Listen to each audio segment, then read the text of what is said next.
Bonsoir, merci d'être présents et aussi nombreux, on est très contents. Ceux qui ne sont pas encore habitués des écrans philosophiques ne connaissent pas encore Jérôme Lèbre, directeur de programme au Collège international de philosophie, que vous pouvez applaudir maintenant. Voilà. Oui, bonsoir. Donc, les écrans philosophiques, vous connaissez le principe peut-être. Nous allons vous passer un film qui a été choisi ça peut être un ou une philosophe, qui intervient ensuite et qui donc, alors le programme du Méliès, du point de vue conférence, venue de critiques de cinéma de réalisateurs est considérable. Et en fait, la spécificité des écrans, c'est que c'est un philosophe qui intervient et qui donc fait une intervention, une approche philosophique du film qu'il a choisi. Les écrans sont en collaboration avec le Méliès, la Maison populaire de Montreuil. Agopian est ici parmi nous, la directrice de la Maison populaire, et le Collège international de philosophie. Côté du Collège international de philosophie, je suis donc moi qui m'occupe de l'organisation de ces séances. Depuis l'an dernier, nous sommes en coopération avec la ville de Taipei et plusieurs universités de Taipei. Nous avons le même programme, enfin pas le même programme, mais la même thématique, qui est actuellement la reproduction des images. Alors c'est assez vaste, c'est ce phénomène de double, de renvoi, que rend possible le cinéma. Ça peut être une image, ça peut être une peinture, une photographie, ça peut être au cinéma lui-même, comme ce sera le cas ce soir. Et donc ce soir, nous avons le plaisir d'accueillir une philosophe de Paris 8, Mazarine Pinjot, si elle veut bien nous rejoindre. François.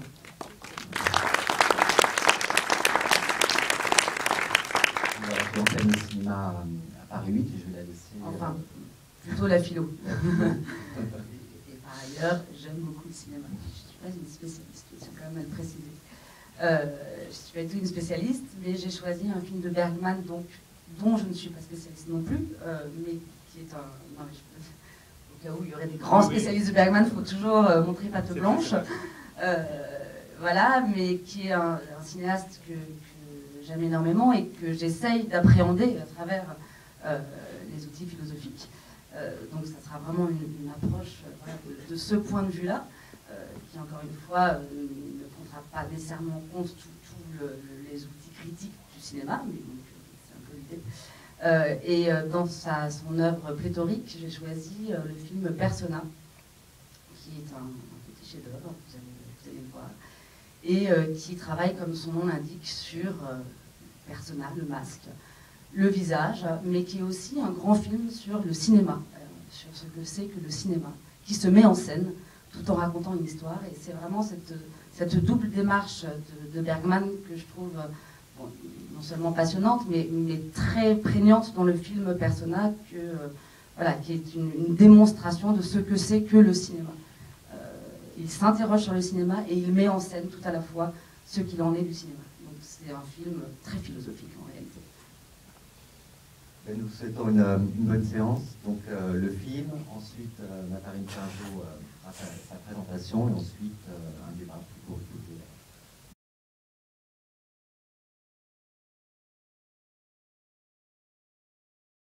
C'est un film qui est très dense, hein, il y a beaucoup de choses à dire, donc je suis obligée de choisir un angle. D'ailleurs, j'ai préparé plein de choses, mais je n'aurai pas le temps de tout aborder, peut-être à l'occasion des questions, hein, parce que on fera ce petit moment, ce petit temps de discussion. Donc j'aimerais revenir sur voilà, l'angle principal que j'ai choisi en suivant de manière assez classique en réalité le titre même du film, à savoir Persona. Donc juste rapidement, Persona, c'est bien sûr, comme on l'a dit, le titre du film de Bergman, même si ce n'était pas celui qui était prévu effectivement au départ. Il a été tourné en 1966, c'est-à-dire à peu près au milieu de la plus longue carrière de Bergman.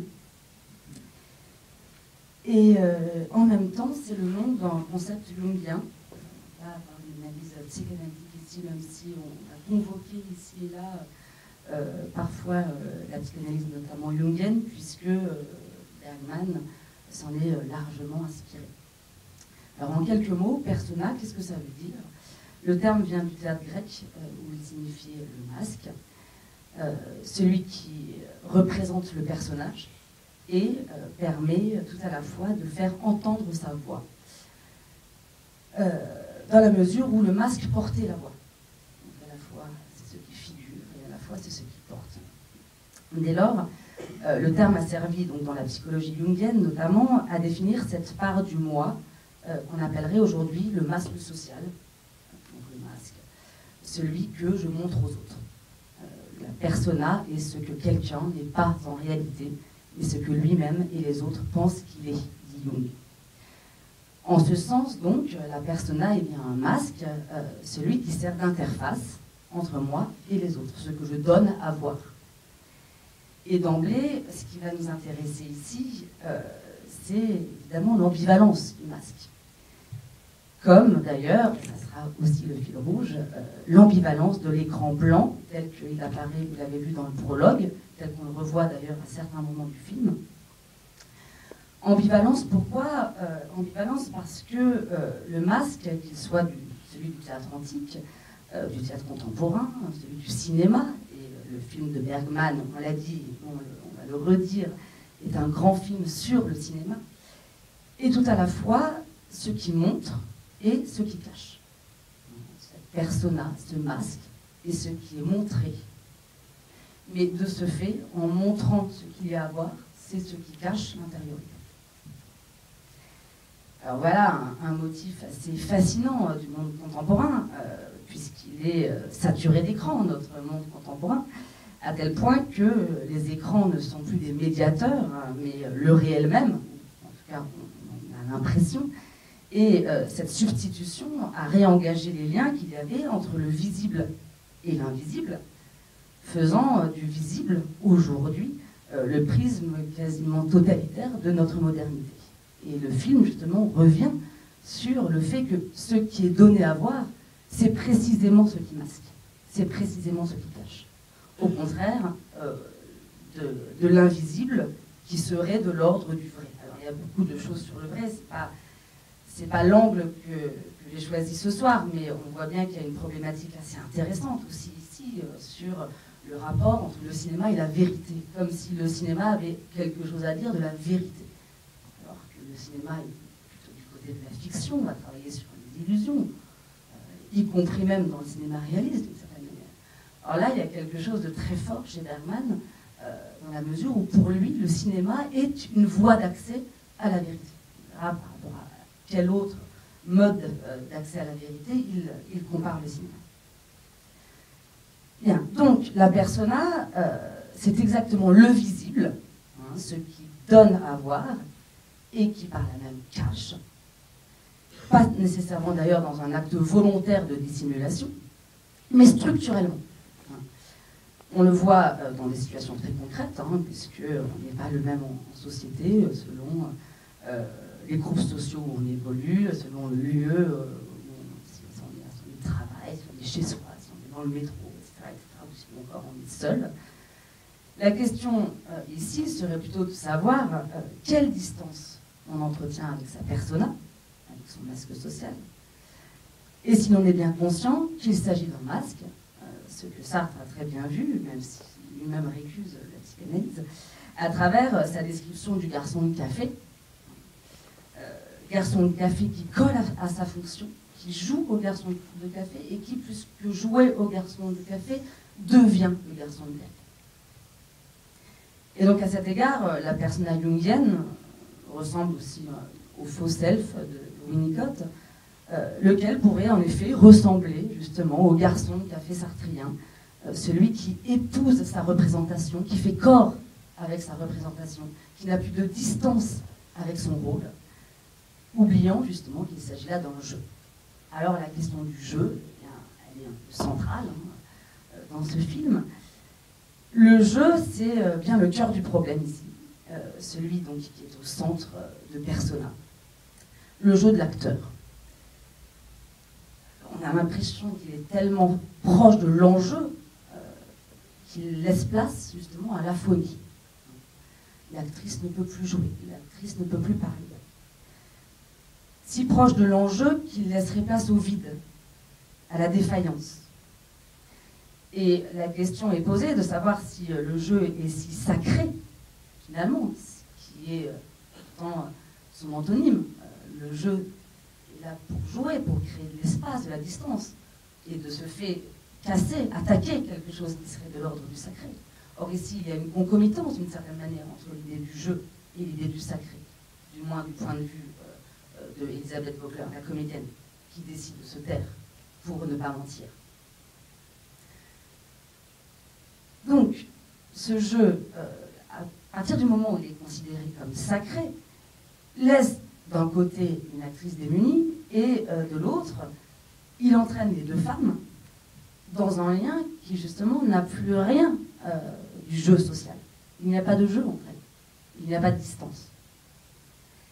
Et on peut se demander quel rôle et quel jeu Bergman lui-même joue-t-il lorsqu'il fait un film sur le cinéma en faisant jouer ses comédiennes habituelles qui ont aussi été ses compagnes. Alors, pour Lee Bullman, c'est l'avenir. Pour Bibi Andersson, qui joue le rôle d'Alma, l'infirmière, c'est déjà fait. En tout cas, il y a une intrication très forte et une absence justement de distance entre la vie et le cinéma pour Bergman, qui par ailleurs est un grand metteur en scène, qui a une troupe de théâtre, qui vit avec sa troupe de théâtre, qui fait jouer ses comédiens dans ses films. Donc il y a quelque chose, il y a vraiment un jeu, réellement un jeu dans sa mise en scène avec ce qu'il en est de la vie, mais sans doute parce que la vie pour Bergman a à voir avec le jeu et a à voir avec le théâtre. Donc ce que je voudrais ici développer, c'est le lien entre l'écran et le masque. On l'a dit au seuil, c'est un film sur l'origine du cinéma. Alors non seulement au sens historique du terme, on a pu voir dans le prologue les motifs de la lampe, le projecteur, des extraits de films, mais aussi l'origine au sens métaphysique du terme. On verra pourquoi plus précisément. Et donc, on l'a rappelé tout à l'heure, le film effectivement devait s'appeler cinématographie avant de s'appeler personnage. Au milieu du film, vous l'aviez noté, il y a un écran qui brûle, et quand le film se termine, c'est aussi la lumière du projecteur qui s'éteint. Donc, un film qui met en scène la création cinématographique, qui s'identifie à la création divine, ou même lui fait concurrence. On voit les archétypes de la religion chrétienne dans le prologue, le sacrifice de l'agneau, la crucifixion, mais toujours, vous l'aurez noté, à travers des fragments. Alors, esthétique du fragment qui est récurrente, gros plan sur les mains, le visage, inserts qui sont toujours très passionnants chez Bergman, et d'ailleurs en général, car le gros plan finit toujours par transcender la narration et amener du hors-champ, d'une certaine manière. Du hors-champ, et chez Bergman, en l'occurrence, quelque chose qu'on a nommé, comme un gros mot un petit peu, on peut dire être de la métaphysique, puisqu'il s'agit bien de ça dans le cinéma de Bergman. Du moins, en tout cas, lorsque le Bourbon n'est pas seulement là pour illustrer, évidemment, chez lui, ça n'est pas le cas. Donc, le cinéaste s'invite dans le champ, notamment à travers le prologue, puis à la fin, lorsqu'on voit la caméra, puis le film qui se déchire. La création est en train de créer et est tout à la fois la condition de la création et en même temps son sujet, le sujet du film. Hors champ et à la fois présente par des signes, on pourrait presque dire par des stigmates à l'image. Le prologue, et on va s'arrêter un petit peu sur ce prologue très étonnant, très déroutant, ouvre en effet sur un blanc, une lumière. Puis projecteur qui se déchire sur le blanc. Bergman, avant même donc de nous montrer ce qu'il veut donner à voir, nous donne à voir la lumière qui monte. En quelque sorte, le cinéma se retourne sur lui-même, comme l'œil qui se retournerait pour se voir lui-même. Et on a vu d'ailleurs, le motif de l'œil est présent aussi en gros plan dans le prologue et à la fin. Mais en même temps, on sait bien que le cinéma ne peut pas se retourner sur lui-même, que je ne peux pas filmer un objectif, ni que l'œil ne peut se regarder lui-même, hein, puisque, on le sait, l'œil, au même titre que le soleil ou que la mort, il ne peut pas se regarder en face. C'est un fragment d'Héraclite, qui sera repris d'ailleurs par La Rochefoucauld dans la Maxime 26, lorsqu'il écrit « Ni le soleil ni la mort ne se peuvent regarder fixement ». Autrement dit, ce qui produit la lumière ne peut pas être éclairé.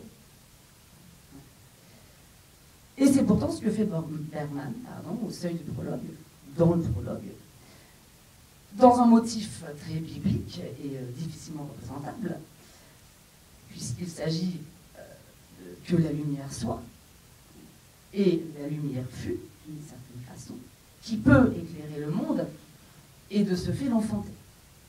C'est l'éclairage, c'est la lumière qui va être l'enfantement, autre sujet très prégnant dans le film, la question de l'enfant, de l'enfantement. Car pour le cinéaste, c'est la lumière qui rend visible. Et le champ du visible est son monde. Mais la source du visible est tout sauf visible elle-même. Il y a de l'invisible, et c'est cet invisible qui est la lumière. Car la lumière, si on en parle comme ça de manière anecdotique, semble précisément transparente. Transparente pour donner à voir. La lumière s'efface pour montrer. La lumière s'efface pour éclairer. On suppose généralement que la lumière n'est que pure transitivité, qu'elle se mette entre parenthèses au profit de ce qu'elle éclaire. Elle fait apparaître sans qu'elle-même puisse apparaître. Or, ici, Bergman fait précisément la démonstration absolument magistrale que la lumière n'est pas une simple transitivité et que sa matière même peut donner lieu au spectacle. Et donc, il revient d'une certaine façon à l'avant du cinéma, à son arché, à son origine, l'origine de la lumière. Cette origine de la lumière qui déchire l'écran. Ce blanc, donc, qu'on a vu et qui est très stimulant à la fois pour la réflexion et très déconcertant. Ce blanc qui précède la partition entre le visible et l'invisible. Puisque, d'une certaine manière, il figure la vue elle-même, indépendamment de l'objet qu'elle voit. Il y a une distinction entre la vue et ce qu'elle voit, ce qu'elle éclaire. Or ici, on est dans l'avant de l'éclairage même qui permet à l'objet d'advenir. On est dans l'idée même de la vue, dans l'origine même du regard. Donc, ce blanc apparaît d'abord dans le premier plan, ensuite, vous l'avez vu dans le film d'animation qui est cadré en haut et à droite de l'écran, si je me rappelle bien, comme pour faire ressortir le reste, à savoir précisément l'écran sur lequel il est projeté.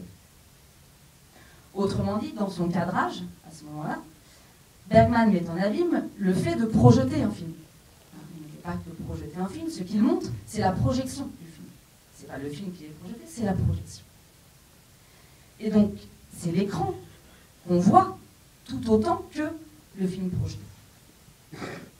Or, cet écran qui est rendu visible par le surcadrage du film d'animation, dans le prologue, apparaît une troisième fois par la grâce de la main de l'enfant.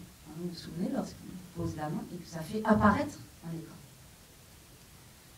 Alors l'enfant se lève, il met ses lunettes, c'est un premier écran, il s'approche d'un lieu encore indistinct, et c'est en posant sa main qu'il a alors figuré un écran. On peut se demander si c'est une vitre, on peut se demander ce que c'est. Quelque chose en tout cas qui sépare, mais dont la séparation va précisément rendre possible la projection des visages de Liv Ullmann et de Bibi Andersson, les deux comédiennes, qui jouent donc Elisabeth Kubler et Alma. Visage qui immédiatement passe de l'un à l'autre. On l'a vu.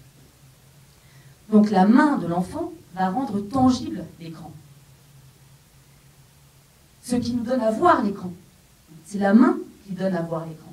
L'écran ne se voit pas normalement, c'est ce sur quoi on projette. C'est ce qui permet de voir les images, mais lui-même ne se voit pas. Or ici, la main de l'enfant dans le prologue rend visible l'écran sur lequel ensuite on va donc pouvoir voir les visages. Donc, l'écran qui était blanc au début, c'est-à-dire qui était un écran blanc.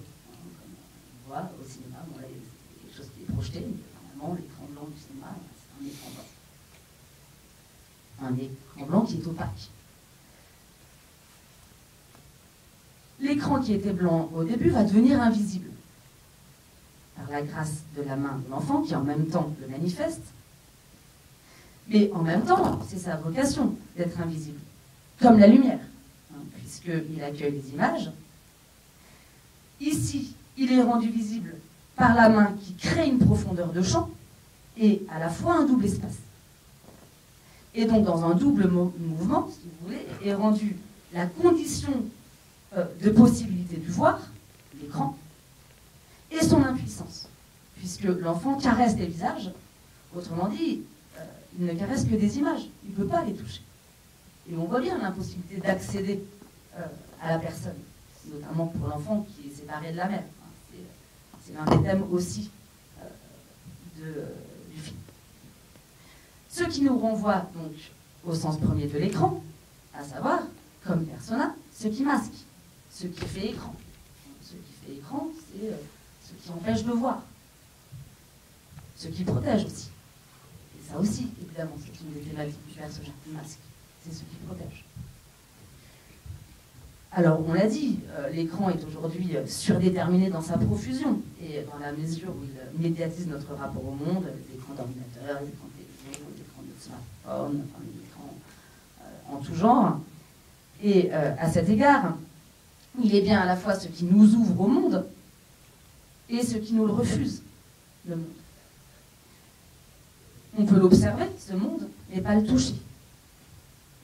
On est renvoyé à un statut de spectateur, pris en otage et impuissant. Oublieux même de son statut de spectateur qui est pris en otage et impuissant. Relativement tranquille d'ailleurs dans son impossibilité à agir.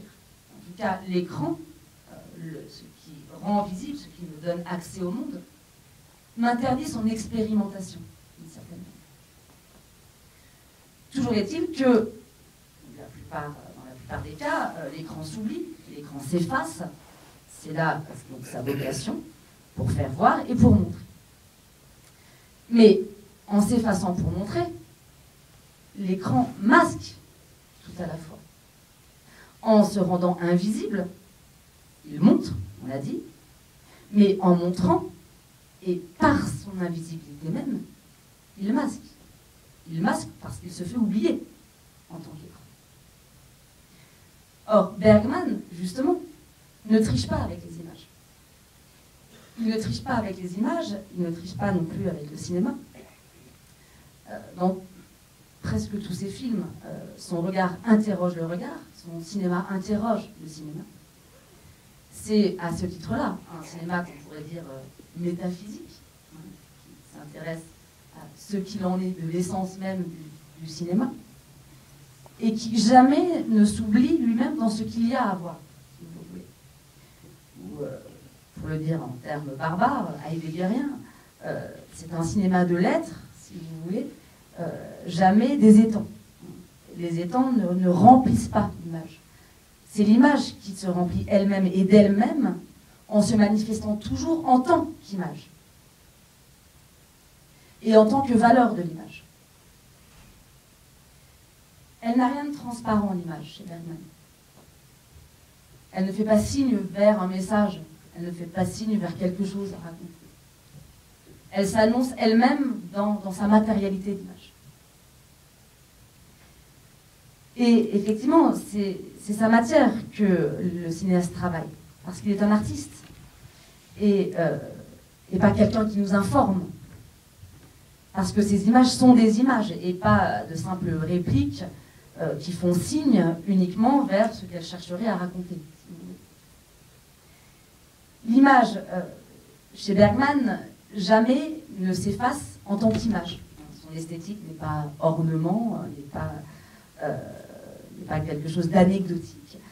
Son esthétique, c'est la forme même dans laquelle une image doit être sculptée pour demeurer une image, en même temps qu'elle s'identifie à ce qu'elle montre. Il n'y a donc nulle transitivité dans la caméra de Bergman. Et le blanc est là pour rappeler la pureté d'une image, son statut pur d'image pure en tant que seule présence, avant de donner à voir, si vous voulez, avant d'éclairer ces objets. Alors ce blanc qui montre la vision avant le voir, l'œil avant la vue, on en trouve une très belle description chez Melville dans Moby Dick, je vais vous citer.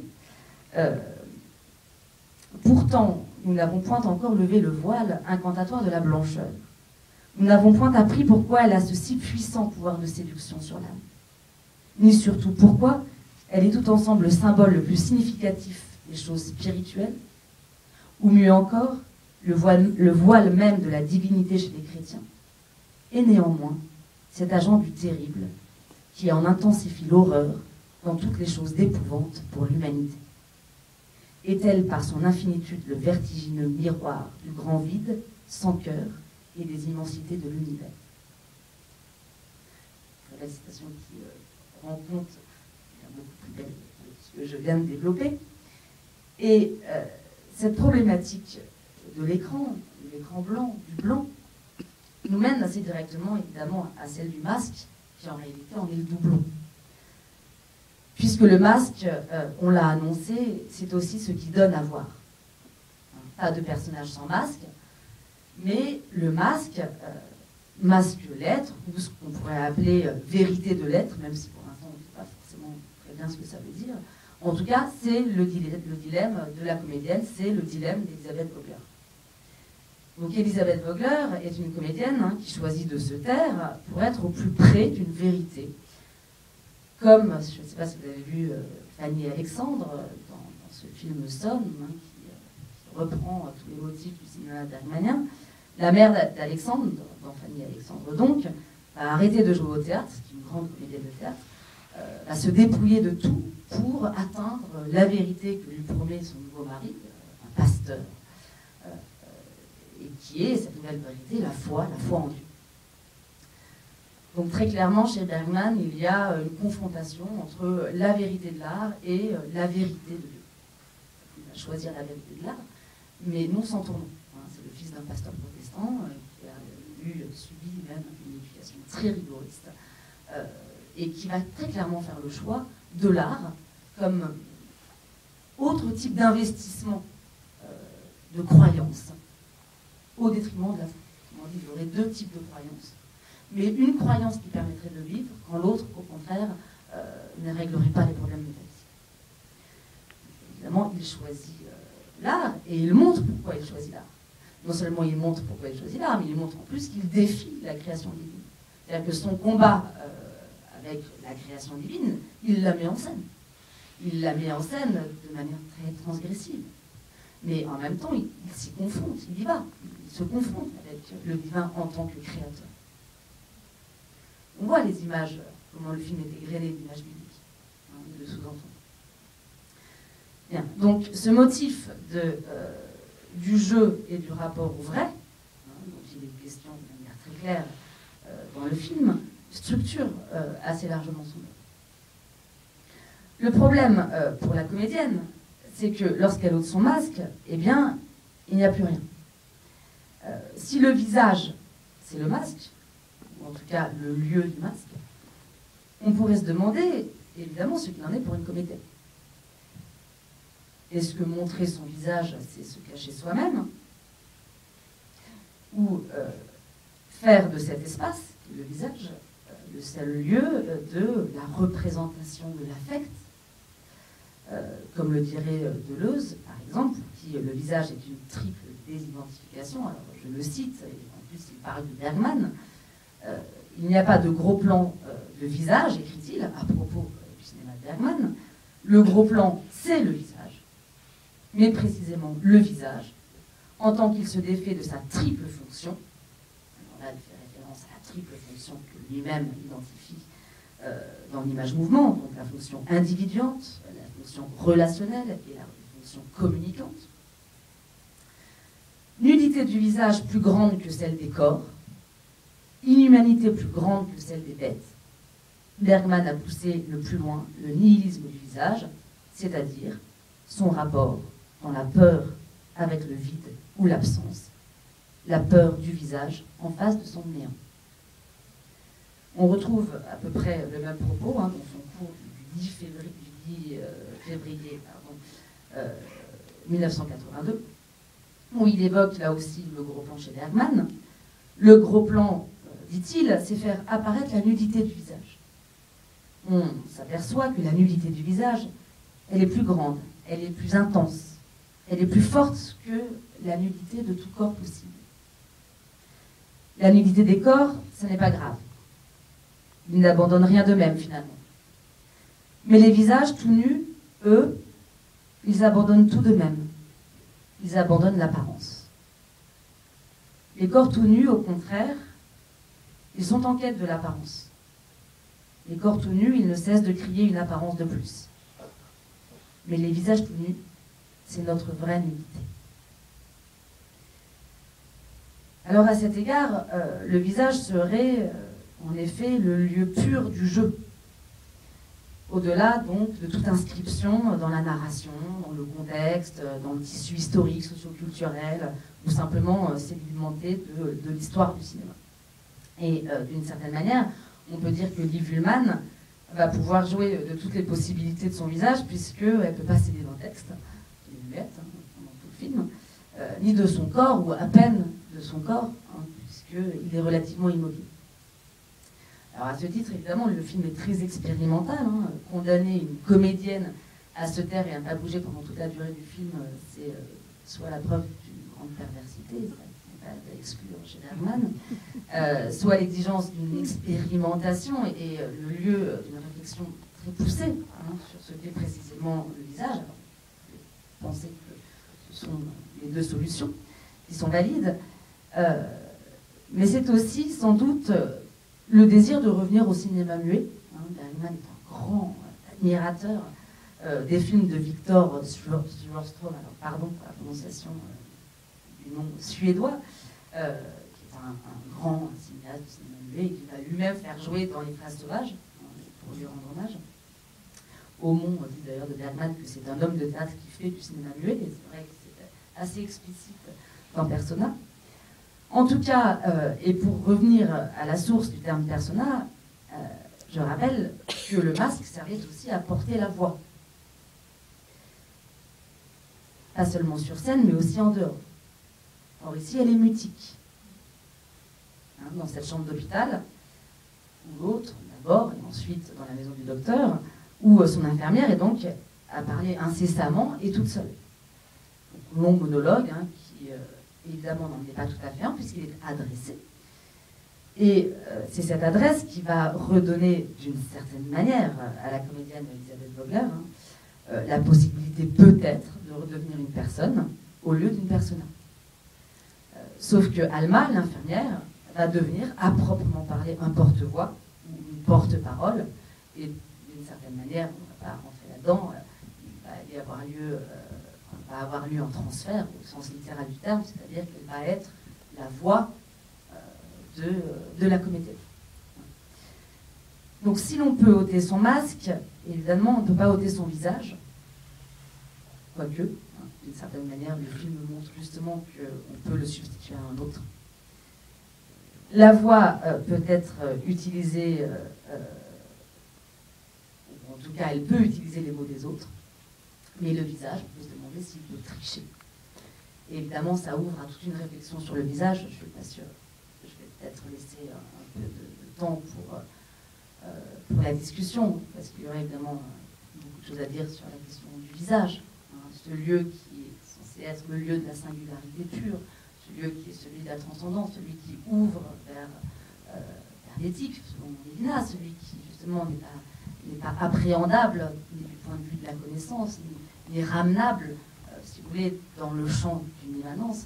Eh bien, ce visage-là, justement, qui est aussi donc vraiment quasiment gros plan pendant le film, ces deux visages, si vous voulez, sont précisément le lieu d'une dissolution du singulier. Donc il y a quelque chose de très paradoxal et de très intéressant là-dessus, sur la façon dont Bergman traite ce visage. Alors c'est intéressant aussi parce que, d'une certaine manière, dans l'économie du film, on pourrait dire que ça peut être une pièce de théâtre. Et en fait, non, parce que justement le gros plan du visage, c'est ça qui amène, d'une certaine manière, du hors-champ. Donc, je terminerai juste, parce que c'est plus intéressant sans doute pour quelque chose de plus interactif, après avoir déjà vu ce film très dense, je pense que c'est bien d'entamer un dialogue qui est assez peu présent effectivement dans le film, d'arrêter avec les monologues, mais en tout cas, il y a quelque chose dans ce film qui est assez fascinant. Et encore une fois, on n'a pas le temps, je n'ai pas le temps d'en parler parce qu'il faudrait 20 heures devant nous. C'est la question des hors-champs. Les hors-champs qui s'invitent 2 fois à travers des images. Vous l'avez vu, la télévision et la photo de l'enfant du ghetto de Varsovie. La télévision qui est l'immolation pendant la guerre du Vietnam et la photo de l'enfant du ghetto de Varsovie. Et on voit comment ce hors-champ finit par ne plus être surcadré, mais on rentre dans l'image. C'est-à-dire qu'on est dans un vrai vis-à-vis. Autant il y a très peu de vis-à-vis entre les deux personnages, autant il y a un vrai vis-à-vis avec ce hors-champ qui s'invite dans l'image. Donc le hors-champ du dehors, la violence du dehors. Le hors-champ qui est celui des cinéastes, qui lui aussi s'invite dans l'image. Et le hors-champ qui est celui vers lequel fait signe tout visage, puisqu'encore une fois, le visage ne se réduit pas à sa simple forme, ni à ses simples traits, et on voit à quel point les traits peuvent devenir flous, et qui font appel vers cet arrière-monde, vers cet au-delà de la présence, si vous voulez. Et d'une certaine façon, on pourrait dire, de manière très succincte, très rapide, que finalement, ce film qui est en huis clos travaille beaucoup sur ces 3 types de hors-champ qui s'invitent de manière très subreptice dans l'image. Donc voilà, je vais m'arrêter là pour pouvoir ouvrir la discussion parce que en fin de journée comme ça, je pense que c'est difficile de garder l'attention très... Puis comme c'est un film très métaphysique,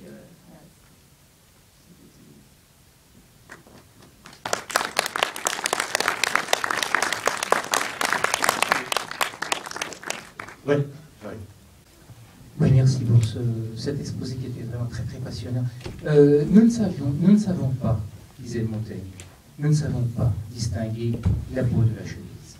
Il annonçait par là le jeu du garçon de café, avec sa démarche un peu raide et saccadée, n'est-ce pas, un petit peu mécanique. Et le garçon de café finit par se prendre pour un garçon de café, de même, lui non plus ne sait plus distinguer la peau de la chemise. Et dans cette croyance au masque que nous portons, je voudrais dire que dans le film, il y a au contraire le moment où le masque se fait démasquer. Le moment où l'infirmière, il y a 2 moments où l'infirmière arrache le masque. Premier moment, en face du mari. Elle commence par dire ce que le mari attend. Mais oui, je t'aime, oui, je reviendrai, dis à notre petit que sa maman va revenir, etc. Et puis elle finit par dire, non, il n'y a rien en moi, il n'y a pas d'amour, je suis vide, je suis sèche, je ne t'ai jamais aimé, je te renie, etc. Donc, à ce moment-là, elle a utilisé cette passivité volontaire où Liv Ullmann s'est mise, et elle profite de cette passivité volontaire pour lui arracher le masque. Le deuxième moment où elle arrache le masque, c'est quand... elle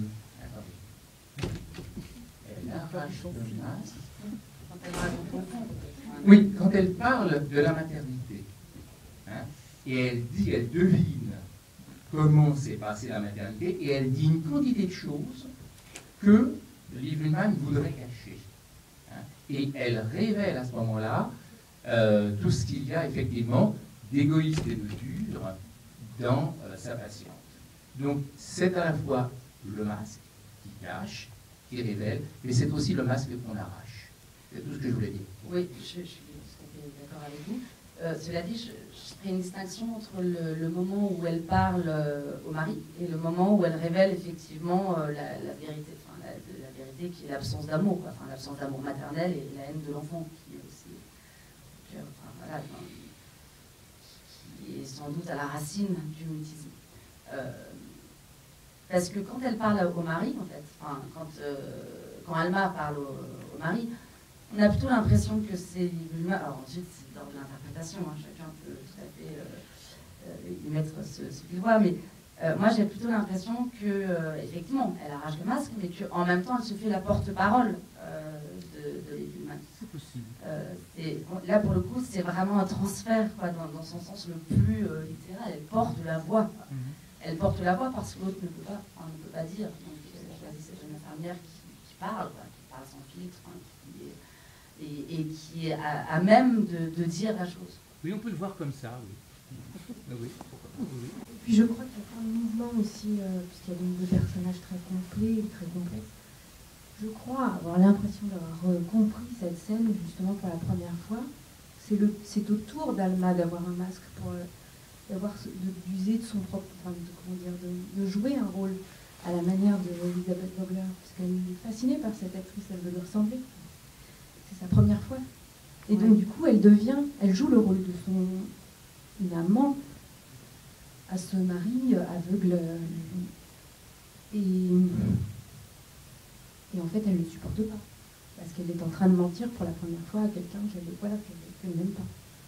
Et quand elle dévoile la maternité, c'est sa sensibilité qui a changé. D'un coup, elle ressent l'autre. Voilà, donc une interprétation personnelle. Oui, mais c'est ça qui est génial dans Bergman, c'est que c'est un support à plusieurs interprétations qui ne se contredisent pas les unes les autres, hein, qui ne font que s'enrichir. Mais c'est intéressant justement sur la question du, comme on est quand même dans un face-à-face, il n'y a quasiment jamais de champ contre champ. Vous avez remarqué, enfin même jamais. Soit elles sont côte à côte, soit lorsque, alors par exemple, c'est très intéressant notamment lorsqu'elles sont encore à l'hôpital, et que Alma lit la lettre, lit la première lettre de son mari, justement, où il y a la photo de l'enfant qu'elle a déchiré. On a la réaction d'Elisabeth Vogler que sur le visage de Alma lorsqu'elle lit. C'est-à-dire que là aussi c'est intéressant, là aussi on est dans le transfert.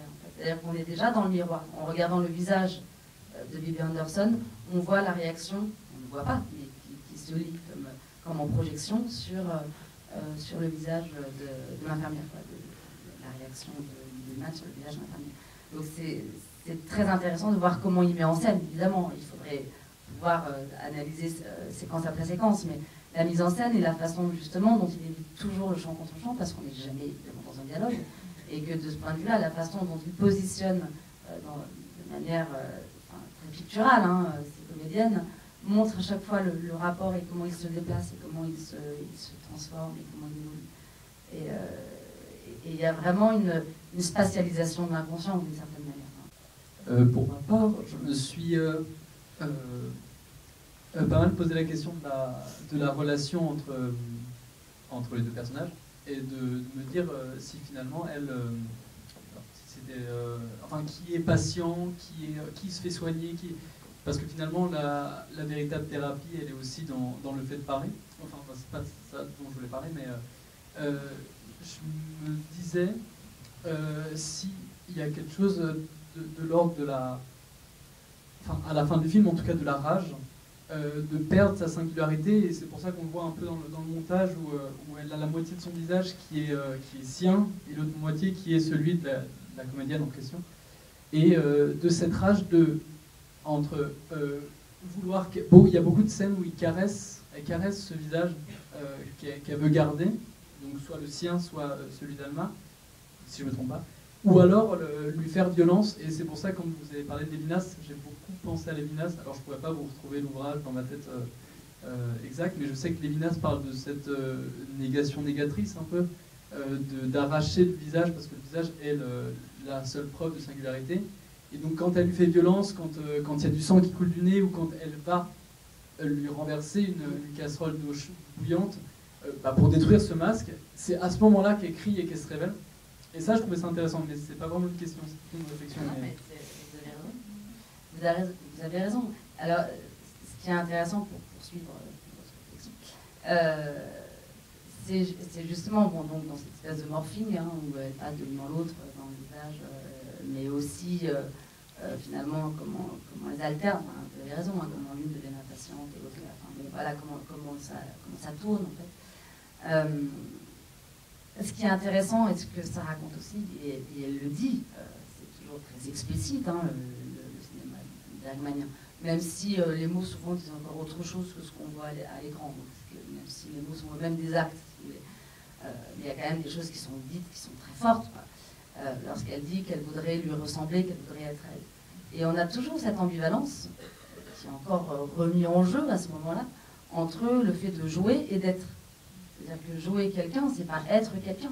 Et là, on est évidemment exactement à cet endroit de la confusion entre le jeu et l'être. C'est-à-dire que elle dit, enfin, vous vous souvenez, elle m'a dit, j'aimerais être vous, je pourrais vous ressembler, et vous pourriez me jouer, enfin, vous pourriez être moi, mais ça vous y arriveriez très facilement parce que vous pourriez le jouer. Donc on voit bien qu'il y a une confusion à cet endroit-là entre le jeu qui devrait être un jeu dans tous les sens du terme, dans tous les sens de l'acception, c'est-à-dire aussi léger, avec une forme de légèreté, comme ça, virevoltante, ou d'un passage de l'un à l'autre. Or ici, il y a l'idée que le jeu devient effectivement un enjeu considérable, qui est quelque chose qui a à voir avec l'être. Mais si le jeu a à voir avec l'être, c'est que c'est plus du jeu, hein, vous voyez. Et donc ça devient dangereux, hein, évidemment. Et le danger, c'est que justement, il n'y a plus de jeu là-dedans.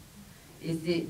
En même temps, c'est ce à quoi se confronte Bergman lorsqu'il met en regard la question du jeu de l'actrice et la question de la vérité.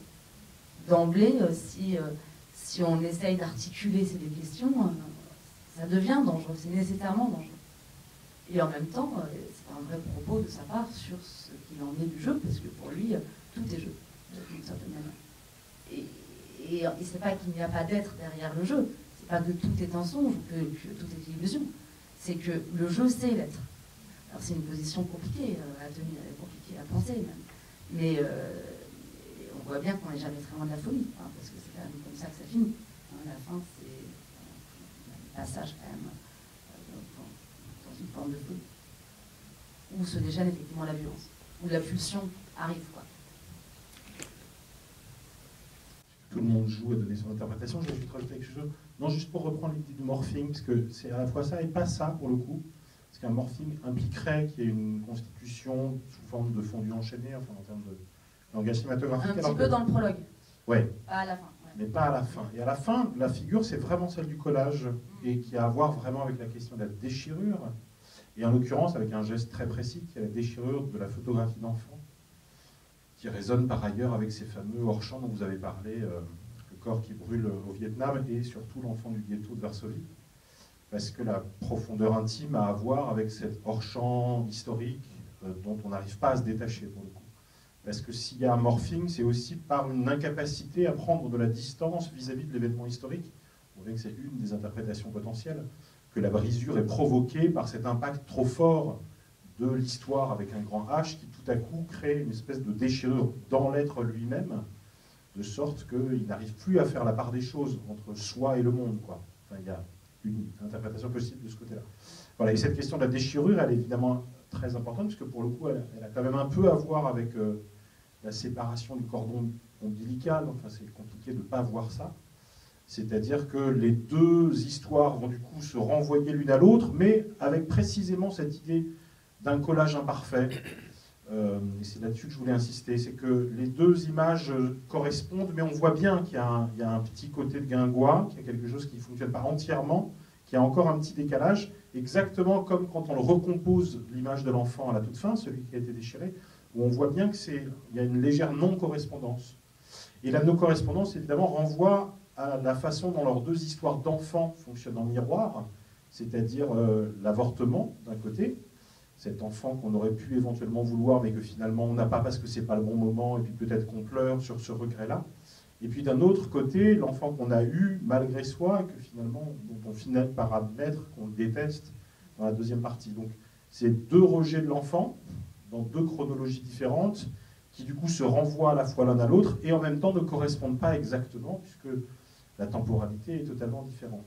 Et donc, pour moi, l'un des effets principaux du film, c'est précisément ce tout petit décalage des deux pans gauche et droite de la photographie qui crée ces effets de miroir imparfaits, de sorte qu'il n'y a jamais de symétrie d'intégration totale, jusqu'à ce tout dernier moment où effectivement on bascule dans autre chose et dans l'abolition totale de la distance à l'autre ou au monde, pour reprendre ce hors-champ historique. Oui, en effet, c'est une lecture très intéressante. J'ajouterais même, pas forcément dans le rapport en miroir des deux femmes, mais même la manière dont Bergman filme à certains moments, notamment Liv Ullmann, lorsqu'elle dort à plusieurs reprises, où, comme il le fait souvent, il y a une sorte d'arrêt sur image, c'est-à-dire qu'on a l'impression que c'est une photo, mais qu'en fait, la caméra, il y a un léger tremblement de la caméra. Et là, effectivement, on arrive assez précisément à cette limite très ténue, non pas entre les deux personnages, mais entre la mort et la vie, entre l'organique et l'inorganique. C'est bien qu'on voit un visage, et qu'il y a quand même un moment d'inquiétante étrangeté, qui est assez terrifiant, qui est même utilisé dans les films d'horreur. Enfin, je veux dire, ça crée... Enfin, je sais pas, moi, quand je vois des fois qui s'apesantent très longtemps sur ce visage, qui finit dans un film noir, vous vous souvenez, et on ne sait pas si elle est morte ou vivante, mais en tout cas, ce qu'on sait, c'est qu'il n'y a pas de différence à l'image entre le fait qu'elle soit morte ou vivante. Et qu'on, nécessairement, on se posait la question de c'est quoi la différence entre un visage mort et un visage vivant. Là, c'est tout et c'est rien. C'est cette petite déchirure-là, quoi. Enfin, à l'image, c'est pareil, mais en fait, on sait bien que c'est pas pareil. Enfin, on le sent bien. Mais sauf qu'en termes de pure image, on ne peut pas le décrire, puisque ça serait la même image. Et donc dans ce léger tremblement, et c'est quelque chose qui fait souvent, ça Bergman, notamment sur les natures mortes, il reste longtemps dessus, à tel point qu'on a l'impression qu'elles vont s'animer au bout d'un moment, et qu'elles engagent toute une autre temporalité, comme ça un peu ancestrale, une temporalité naturelle, qui n'est pas celle des hommes, qui nous regarderaient de loin. Mais là ici, c'est la façon dont il filme le visage, réintroduit cette fracture que vous avez mentionnée, mais de manière très ténue, quoi. On est vraiment dans l'inquiétante étrangeté. Et en même temps, ça fait écho, évidemment, au prologue, encore une fois, puisque tous les motifs, en fait, sont dans le prologue, où, vous vous souvenez, on voit la morgue, la vieille femme qui est morte, hein, elle est un corps mort, et tout à coup, elle ouvre les yeux. Donc, il y a ce truc-là où il joue sur la frontière, encore une fois, entre l'organique et l'inorganique, qui est terrifiant. Enfin, c'est un motif de terreur. Et le visage ou le masque, c'est ça aussi, parce que le masque, c'est un visage, mais mort. Enfin, en tout cas, on peut se demander quel est ce visage. En quoi un visage mort est-il encore un visage? C'est une vraie question. Donc, il y a une tradition culturelle du masque mortuaire. Et évidemment, hein, on va jusqu'à la question du masque mortuaire et de l'expression consacrée de masque mortuaire, de masque de la mort. En vous écoutant à propos de cet arrêt sur image, parce qu'en fait, il y a un moment où il y a un photogramme qui s'arrête, cinéma classique, quand un photogramme s'arrête, il brûle. Et en fait, il y a ces corps qui brûlent, et c'est la télévision d'un bout. Ce qui fait qu'il est porté atteinte à l'image de la même manière qu'au corps, comme entre les personnages déchirés et l'enfant déchiré. Mais du coup, je me demandais si le film ne posait pas aussi cette question de est-ce qu'on peut véritablement s'arrêter? C'est à la fois dans le silence et dans l'immobilité, mais se pose cette question au début de est-ce que le suicide? Non. Ouais. Et peut-être que ce photogramme qui brûle comme ça, et cette idée-là aussi qu'on ne peut pas véritablement s'arrêter. Oui, mais en même temps, ce qui est génial, c'est qu'à la fois, on ne peut pas s'arrêter, mais on peut recommencer, puisqu'on reprend la scène. Et on la reprend avec différents angles, c'est-à-dire qu'on met en scène le travail même du comédien, quoi, enfin, les différentes prises de vue. Donc, ça ne s'arrête pas, mais ça recommence, c'est-à-dire que ça engage une temporalité complètement différente, évidemment, que la temporalité naturelle, mais qui est la temporalité du créateur. Il s'amuse, enfin, il y a quelque chose qui montre aussi sa puissance. Mais quelque part, justement, pour revenir à la question juste des hors-champs, des images d'archives ou d'actualité. Moi, il me semble, par rapport à ce que vous avez dit, que justement, enfin, mais bon, voilà, c'est encore une interprétation, que quand elles arrivent, moi, ce que je ressens, donc c'est plus un ressenti hein, que véritablement une interprétation étayée, c'est qu'il y a quelque chose qui est de l'ordre de l'impuissance du cinéaste. C'est-à-dire qu'il peut créer un monde, il peut faire rejouer ses comédiennes, il peut revenir en arrière, mais il y a quelque chose qu'il ne peut pas faire, c'est l'irruption de la violence. Et ça, et la manière dont elle arrive, je trouve, dans le film, est le seul lieu, finalement, de la limite de la création. La violence du monde, quoi. Il y a quelque chose, il y a une facticité avec laquelle on peut rien y faire. Même si le cinéaste est tout puissant, parce qu'il est capable de créer, de jouer, de s'amuser, de mettre ses comédiennes dans ses... Enfin, voilà, il a quand même une forme de toute puissance, et il en joue, et de perversité, quand même, il faut le dire, ce qui fait aussi son talent. Mais il y a quelque chose qu'il ne peut pas faire, c'est arrêter l'irruption de cette violence-là. Et avec ces images, il ne peut rien en faire. Elles arrivent et elles débordent l'image. C'est-à-dire qu'elles ne sont plus des images dans l'image. Elles s'invitent et on ne peut pas les arrêter. Ouais. Quelque chose comme ça, comme fantôme, des images qui vont nous hanter. Qui vont nous hanter. Et d'ailleurs, il y a la question du fantôme, elle est aussi très présente. On voit quand Lily Woodman arrive dans la chambre et qu'elle repart et qu'elle revient à travers les voiles, là, quelque chose d'évidemment très fantomatique. Hein. Le double, le fantôme, ils sont présents à l'image. Bonsoir. Il y a quelque chose qui m'a énormément frappée en regardant ce film que j'ai complètement oublié, je suis très jeune. Et je trouve ça un film complexe, difficile. Et c'est un autre point de vue que je vous propose. Et ce qui m'a confortée, c'est en vous écoutant, j'ai réfléchi à ce prénom Alma. Et il me semble que Alma, ça veut dire l'âme. Hein. Et il me semble qu'on est aussi dans l'analyse d'Alma, donc dans la psychanalyse, hein, puisque psychanalyse mot à mot, ça veut dire analyse de l'âme, et que j'ai surtout vu, moi, dans ce film, l'analyse d'Alma plus que celle d'Elisabeth. Et ne serait-ce que parce que c'est le dispositif de la psychanalyse qu'on nous montre, c'est-à-dire quelqu'un qui se tait, et donc ça inverse hein, tous les points de vue qu'on vient de dire jusqu'à maintenant, et la personne en face, on va dire le patient, cette jeune infirmière qui dit « mais non, je ne suis pas capable, je ne sais rien, je suis trop jeune, etc. » et qui se découvre à un plaisir fou à parler d'elle. Enfin, on l'écoute avec tout le rapport au narcissisme qui est extrêmement structurant au début d'analyse et qui petit à petit est confronté à son histoire, à ses fantasmes. Il y a toujours la personne en face qui se tait, si ce n'est qu'à ce moment-là, elle est investie et qu'elle va jouer tous les rôles de la personne qui fait son analyse. Et il me semble qu'on pourrait aussi tout à fait lire et interpréter justement ce film de ces façons-là. Ça ne contredit pas du tout le reste, mais ça m'a beaucoup frappé. Vous avez tout à fait raison, d'ailleurs. Y compris le moment de folie. Vous aviez commencé aussi à avoir cette interprétation. Mais vous avez tout à fait raison. Ce qui fait que la trahison, c'est la rupture, quoi. Et là, il y a la décompensation. Enfin, je veux dire, il y a la trahison et c'est le processus. Et c'est fini. Ouais, mais quand elle écrit la lettre, oui. Elle trahit. Et donc, à partir de là, le transfert ne peut plus fonctionner. Il n'y a plus la distance, quoi. Donc, oui, vous avez tout à fait raison. Du coup, le persona, ça serait plus le masque, mais ça serait le lieu de projection. Et c'est un masque surface de lecture, comme toutes les surfaces dont vous avez parlé, l'écran, etc., etc. Donc, je me demande quand même si s'il n'y a quand même pas une grande... Enfin, si quand même finalement, plus que philosophiquement et métaphysiquement, il ne s'agit pas quand même du processus de la psychanalyse qui est dit dans ce film. Oui, aussi, bien sûr. C'est très fort. Et puis en plus, il en est imprégné. Enfin, c'est très conscient. Hein. Avec ces deux actrices avec lesquelles il vit. Ouais. C'est clair. Oui, bien sûr, vous avez tout à fait raison. Il y a une inversion des rôles, et il y a une scène analytique, il y a un transfert. Et ce qui est génial chez Bergman, mais on le voit aussi dans d'autres films, c'est la façon dont il littéralise les forces psychiques. C'est-à-dire qu'il les incarne, et ça devient des personnages, quoi.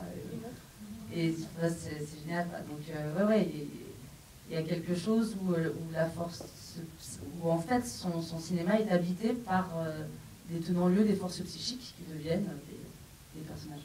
Mais oui, vous avez raison, sur la persona, effectivement, c'est pour ça que je faisais le lien entre le masque et l'écran, c'est que ça joue le même rôle, c'est-à-dire à la fois ce qui peut masquer effectivement, mais c'est ce qui permet aussi de rendre manifeste, de rendre visible.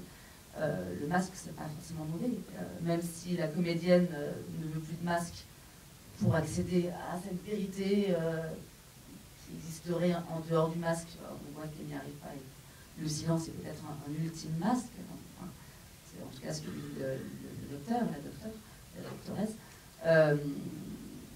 Oui, en tout cas, le masque peut aussi avoir un rôle tout à fait bénéfique. Mais du coup, le personnage principal, c'est Alma. Oui. Contrairement à ce qu'on croit. C'est le duo, quoi. Dans une analyse, il faut bien aussi, quand même.